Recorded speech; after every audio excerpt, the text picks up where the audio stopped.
أعوذ بالله من الشيطان الرجيم. بسم الله الرحمن الرحيم. وتحسبهم أيقاظا وهم رقود ونقلبهم ذات اليمين وذات الشمال وكلبهم باسط ذراعيه بالوسيد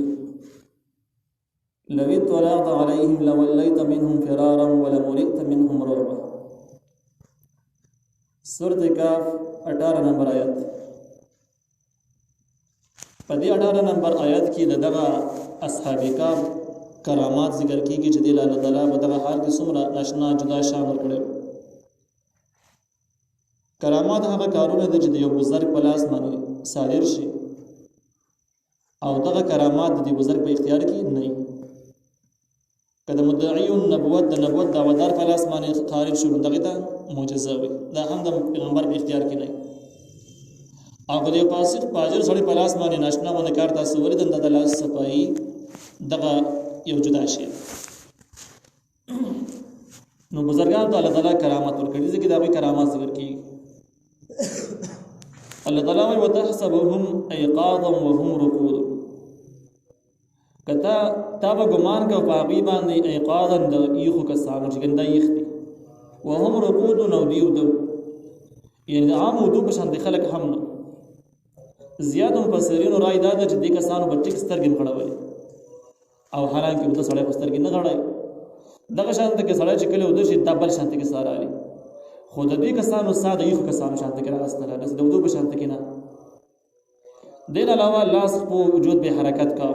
ډډې په ډډې کېدل دا ټول علامات د سی وي چې ګنې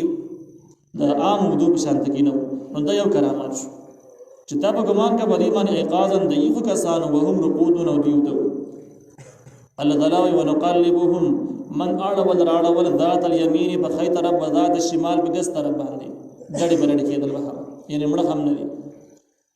او ډډې په ډډې کېدلو فائدې دا ده چې کوم وجود د خاور سره کېدل چې خاوري نشي خراب نشي کمزوري نشي. ځکه دا په سوري تقریبا 300 کال عمر دی سزات. وکلبهم او د دې سپي باسط ذراعيه غزولي وي خپل پنج بالوسيد په درشل باندې. د دې غار په خلک سپینا سورتوي سره تلم هغه بس خپل پنج لګولي وي او بس داسې عام څنګه سپي پیاره کې په دغه طریقه باندې هغه هم ناس.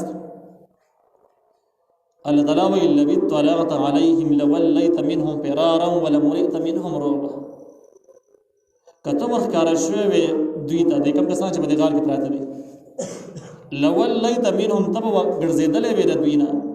فرارا د پاره تختیدلو ولملئت منهم رعبا تبډک شوی وي د یرینا، یعنی دومره ناشنا روب الله ورکړه کته وخت کار شوی وي مطابق دومره روب راغلی و چې روب د وجنه واپس شوی وي او تختیدلې وي. تاسو hebat لار در دې کرامات شو. یو دا د چیرې دا کرامات د دوی داس حالات چې کم دي د کوم وخت پورې نظر مفسرین رائے دا حالات دي د هغه ټیمه پورې وو چې الله تعالی دوباره راځي کړو او چې کله دوباره راځي شو بیا وفات شو هغه نه بعد وس دا حالت نه په دې حالت کې وس نه. یو خبره ده شو ځوري علماء رائے دا چې دغه حالات د قیامت پورې دي په حال هم شته. دویمه خبره ده چې نبی رسول الله تعالی وایي چې لو طلعت عليهم لوليت منهم فرارا ولملئت منهم رعبا. کته ورخ کار شوی نو ته واپس شوی د پاره تختیدلو د یری نه بڑک شوی د دې سوق مراد چاته خطاب د عبد الله ابن عباس رضی الله تعالی عنهما رائے دا چې د لو طلعت دا مخاطب هر سړی دی چې هر څوک چې ورخ کار شي د نبی علیہ السلام نه علاوه نبی علیہ السلام شان مبارک دي چې وښ په دې کسانو روپې نه رات نو چې څوک مرکار شي نو هغه کس به د یری نه ډکی واپس پتختی. د معاویه رضی الله تعالی عنہ رائے دا چې د دین مراد چې کوم دی نو هم د عام خلق دی او دغه حالت د دوباره وفات کېدو پورې د دوباره د وفات کېدو نه وروسته د حالت په حال ویل هغه نه دی. دې ځکه کې د ابن شیبه ابن منذر ابن ابي حاتم دا شان د نور علماء رائے د باره کې یو تحقیق یو واقعا نقل کړی دی او دا غیر راوی چې کوم دی نو هغه وایي چې موږ د معاویه رضی الله عنه سره د روم جهاد د پاره روان کله چې موږ زګین ته ورسېدو دغه کاب ولا کم اصحاب کاب کم غار شوې ته موږ ورسېدو نو معاویه رضی الله عنه وویل چې ورزو د اصحاب کاب ولا چې څنګه خلک نو دا عبد الله ابن عباس رضی الله عنه دا منی کول مکه ودسي هغه ویل ولي ولته د قران د آیات نه دی ویلې چې لو اطلعت عليهم لوليت منهم فرارا ولملئت منهم رعبا کور کار چې د یری نه بډک شي واپس به وتښتي مورزه هغه ورته ویل چې ګوره دغه حالت چې کوم دی نو په حال نه دی او اوس دبل شرط کوي معاویه رضی الله عنه په خپل مرزي باندې یو څو کسان ورولېږي چې ورشي په خپل ورننه بار پاتې شو او یو څو کسان ولېږي تاسو وینئ څه حالت دی بیا ماته وایي دا کسان چې څنګه غار ته ورښکاره شو نو په دوی باندې یو ګرمه هوا رااله داسې هوا چې هغې مخ سیزه یو بړاس شان دی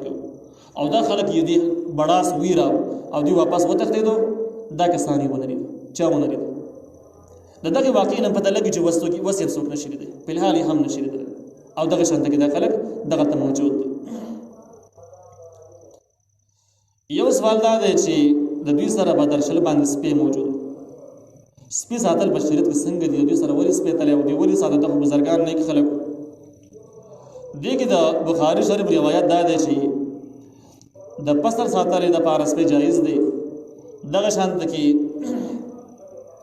څاروو ساتلې دپاره جایز دی او دغه نه علاوه چې کم دی نو د کور د څوکیدارۍ دپاره جایز دی د حفاظت دپاره باقي چې کم دی ناجایز دی اوس دوی سره کم سپی ورسره او دا دوی ولې ساتلی وو غار کې څه کوه دغه غار ته تللی وو تفسیر باندې په قرآن ذکر کړي دي کې دوه احتمال ذکر کړي دي یو احتمال دا دی چې د سپي ممانعت چې کم دی چې منع دی او حدیث کې دا هم راغلی چې کم کور کې سپی دننه اوسېږي نو روزانه د نیکو اعمالو نه یو قرات ثواب کمی قرات د ټول یو کچې باندې پیمانه نظرګرانې پیژني دا خود به خود باندې د دې د نیکو میټر پر یو سره باندې د خپل باندې کمیږي نو ګناه ده اوس د سپي د دې سره بغار کې دی د دې او جواب سره تفسیر باندې قرآن ذکر کړی دی چې ممکنه ده چې د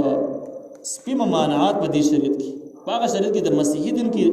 د عیسی علیه السلام په دین کې د سپي ساتل منع کېدل دا منع نه په هغه زمانه کې نه او مخکې موږ ویلي دا مسیحي خلکو د عیسی علیه السلام منونکي خلکو ځکه د بتانو خلاف او د یو الله تعالی منونکي او دویم احتمال دا دی احتمال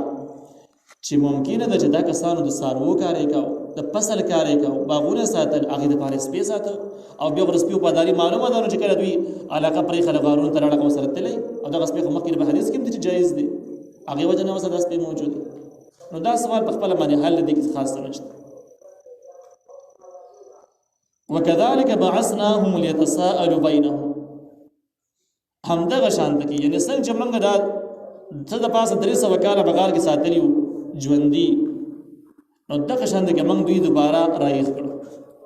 لیتساءلوا دې دپاره چې دوی ته پوښتنه وکړي د یو بل نه بینهم په خپل منځ کې اندازه یو بل نه ولګوي چې یاره موږ به څومره زمانه تېره کړې هغوی ته هم د الله تعالی د قدرتونو هغه احساناتو اندازه خو ولګي چې دومره زمانه موږ پاتې شو 300 کاله هم په غار کې یو موږ باندې د ولګي اثار نشته د جسم کمزوري اثار را باندې نشته دغه شان په صحت کم ښکاره تغیر نه دی راغلی د بوډاتوب اثار را باندې نه دی راغلی 300 کاله کې به څوک څومره بوډا کېږي دې هغه شانته کې اوس چې په اوله تللی وو غار کې پرېوتلي په هغه حالت باندې وو نو چې دوی ته پوښتنه وکړي څه اندازه خو ورته ولیکي نو قال قائل منهم کم لبستم ویل یو ویونکي د دوی نه چې څومره وخت تېر کړه په دې غار کې قالو دی نور ورته ویل لبسنا موږ تېر کړله یوما یوه ورځ او بعض یوم یا څه حصه د ورځې دوی چې کله دغه علاقې پرې خله د ښار نه ووتل غار طرف ته مخه وکړه نو دا تقریبا ساخ ډېر هلته کې به غار ته ننوتل او دغلته کې بس خوب پې غالب شو او بیا چې کله دوی راویښ شو ماښام ډېر نو دوی خیال دا و چې موږ به کومه ورځ باندې راغلي دا حقه ورځ ده سهار راغلي بس هغه یوه ورځ هم تېره کړله او اوس شپه شوه دی بل ورته ویل داسې نه ده بیا او بعض یم یسه حصه د ورځ دی چې نه ټوله ورځ خو نه ده ځکه چې موږ راتلو د غار ته نوتو نو هغه داسې سهار وختي نه و ساخ ډېر نو د ورځې پوره ورځ نه ده څه حصه د ورځې ده روغې ورځې ده کمه حصه ده دا ځینې رایې پیش کړله قالو نور ورته وویل ربکم اعلم ستاسې رب ښه پوهېږي بما لبستم په هغه څه باندې چې تاسو تېر کړي دي یعنې دې خبره باندې تاسو نه پوهېږئ څونه وخت تېر کړی دی ستاسو رب په دې باندې ښه پوهېږي دې کسانو ته ډېرو آثارو نه اندازه وه هوښیارانو چې یاره دا هغه ورځ خو بلکل نه ده کوم ورځ چې موږ راغلي غار ته نوتل د هغه ورځ نه ده کېدای چې د بهر بوټو نه اندازه لګولې وه د ماحول نه اندازه لګولې وه نو ویلې یوه ورځ خو بیخي نه ده خو دا ته چې څومره زمانه ده اوس په دې معنی نه پوهېږو نو په دې معنی الله تعالی ښه پوهېږي او دا رای صحیح رای وه د دوه کسانو رای اولني کس رای صحیح نه وه او د باقي کسانو رای بیخي ټیک رای داسې وه بیا وویل چې فابعثوا احدکم بورقکم هذه الى المدینه چیرې په دې باس کې ننوتل چې موږ څونه وخت تېر کړی څونه تېر کړی په دې خو موږ صحیح تعین کولی نه شو او د باس څه پیدا هم نشته دا باس پرېږدوئ اوس مقصودي باس ته راځو هغه دا دي چې دوی کله د ښار نه وتل او د ښار ته تلل او د ملګرتیا جوړه شوله نو په دې کې د یو کس سره پیسې ورسره وي هغه پیسې راواغېستلې ویلې چې بس صحیح کار دا دی چې ولېږئ یو کس خپل بې ورقې کوم په خپل د روپو سره هغې چې دا دي الی المدینه د ښار یو کس د پیسې ورکړي ښار ته ولېږئ فلینظر هغه دې وګوري ایها ازکا طعاما چې کوم یو ډېر ښه دی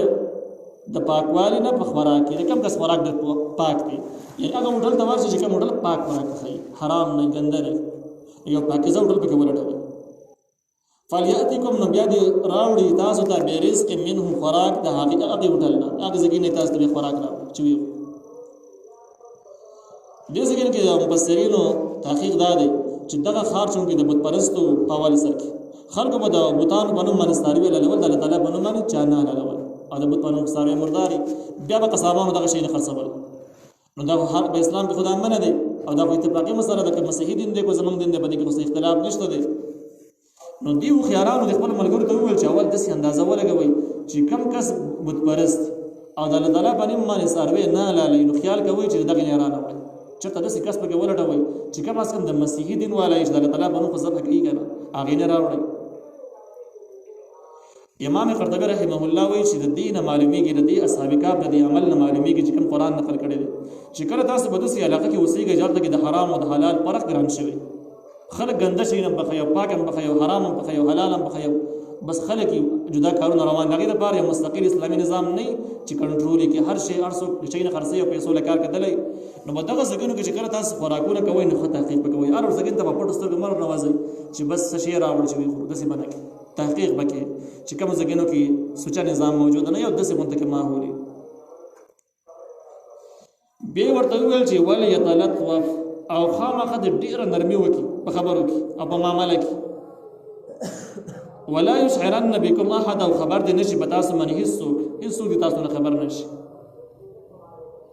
اوس خبرو کې نرمي څنګه ده او خلک در باندې خبر نشي دې څه مطلب دی دې خیال دا و چې کنده هغه زمانه ده چې کومه زمانه کې موږ هجرت کړې ده غار ته نوتي بت پرستو زمانه ده اوس چې کړه تاسو ورشي او قصابي دغه ته ودرېږئ هوټلوالات ته ودرېږئ چې موږ له غوښه پکار ده پاک غوښه پکار ده خوراک پکار دی داسې غوښه سالن چې هغه د الله تعالی په نوم باندې ذبح شوی ځکه چې د بوتانو د نوم هغه موږ نه خورو کسی وسر راوالي نو ښکاره خبره هغه به باندې پوه شي چې دا کسان مسلمانان دي او چې مسلمانان دي نو بیا به هغه چرته حکومت ته به اطلاع ورکړي حکومت ته چې اطلاع ورکړي نو بیا به څه کېږي نو به د وروستني آیات کې هغه باس را روان دی نو په خبرو کې به نرمي کوئ چې راغلی په خپله به اندازه ولګوئ چې کم پاکیزه دی کم پاکیزه نه دی د کس نه به تپوس نه کوئ چې کم پاک دی کم پاک نه دی دا خورم دا نه خورم دا جایز دا ناجایز دا باس به سره نه کوئ ځکه چې بیا د باندې پوهېږي بیا مسله جوړېږي نو خبر دی نشي په تاسو باندې هېڅوک چې بیا حکومت ته اطلاع ورنکړي انهم یقینا دوی یظهروا علیکم که غالب شو په تاسو باندې یرجموکم تاسو به ګټو باندې ولي او یعیدکم فی ملتهم یا به تاسو راواړئ خپل دین ته ولن تفلحوا اذا ابدا بیا به تاسو کامیاب نشئ هېڅکله چېرته به هم کامیاب نشئ چې د دین نه واړولې بیا لاړې غټ شوې نو تفسیر معلم قرآن وایي چې د دې جملې نه معلومیږي یظهروا علیکم یرجموکم چې کوم کسان دا کسان کله غار ته تلل نو د ټیم کې بادشاه وارننګ جاری کړی چې که دا کسان د خپل دین نه وار نه وختو د بوتانو بندګي شروع نه کړه دا موږ په ګټو باندې به ورو او سزا ورکوي